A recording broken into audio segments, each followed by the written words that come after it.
Números capítulo 18. Vamos a dividir este capítulo en tres partes. En general se nos habla de las leyes para los sacerdotes y levitas. La primera parte, de los versos 1 al 7, se nos habla de las responsabilidades de los sacerdotes y de los levitas.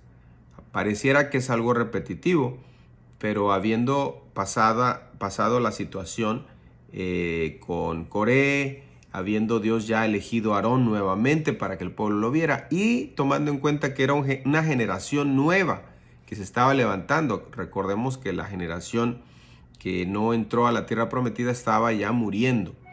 Y la primera parte se nos habla de las responsabilidades de los sacerdotes y levitas, del verso 1 al 7.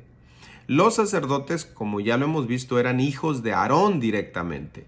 O sea, no eran solo de la familia de Leví, sino de Leví tenían que ser dentro de la familia de Aarón. Aarón era parte de Leví y todos los sacerdotes no eran todos los levitas, no, solo los de la familia de Aarón, hijos de Aarón.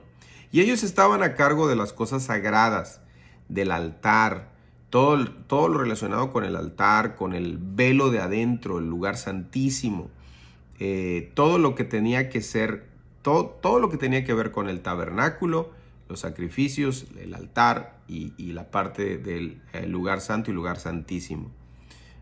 Los levitas, ellos tenían otra función. Estos sí eran también descendientes de Leví, pero no hijos de Aarón. Así que los levitas se les permite hacer, no se les permite hacer, lo que hacían los sacerdotes, no hacían lo mismo. Los levitas más bien eran apoyo para el ministerio de los sacerdotes. No ocupaban una posición destacada, pero eran muy importantes en su servicio por todas las ofrendas y todo lo que había que ministrar al pueblo de Israel eran muy importantes. Los sacerdotes no podían hacer nada sin los levitas.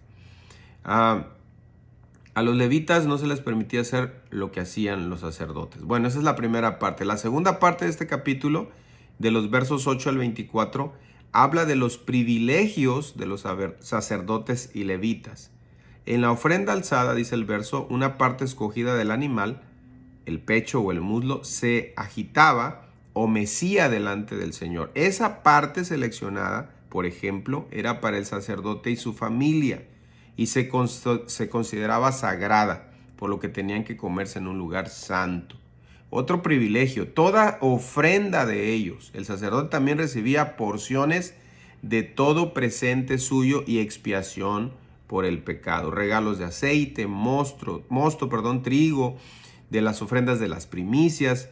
Así era como se mantenía el sacerdocio. Todo lo que abre matriz de toda carne, también eso le pertenecía al sacerdote. Cuando el primogénito era llevado al tabernáculo, ya fuera para ser dado o redimido con dinero, también pertenecía al sacerdote. Algo que era muy importante es que no tenían tierra, no tenían heredad. Aunque los sacerdotes tenían derecho a recibir mucho, también eran privados de la heredad de la tierra. Ellos no tenían posesión de tierra, no trabajaban la tierra, no necesitaban porque estaban completamente dedicados a la obra de Dios y Dios los sostenía a través de estas ofrendas que ya comenté. Ahora, los levitas, dice, y aquí yo he dado a los hijos de Leví todos los diezmos en Israel por heredad, por su ministerio, por cuantos ellos sirven en el ministerio del tabernáculo de reunión. Así que Dios ordenó que los diezmos, una ofrenda del 10% de los ingresos de todo el pueblo, se diera a los levitas para su sustento. Ya ve que como los privilegios de los sacerdotes y de los levitas, pero ninguno de ellos tenía posesión. Dios no les dio tierra. Por último, en los versos del 25 al 32, la tercera parte de este capítulo, se nos dice que los levitas tenían que dar el diezmo de los diezmos que ellos recibían al sumo o a los sacerdotes más bien.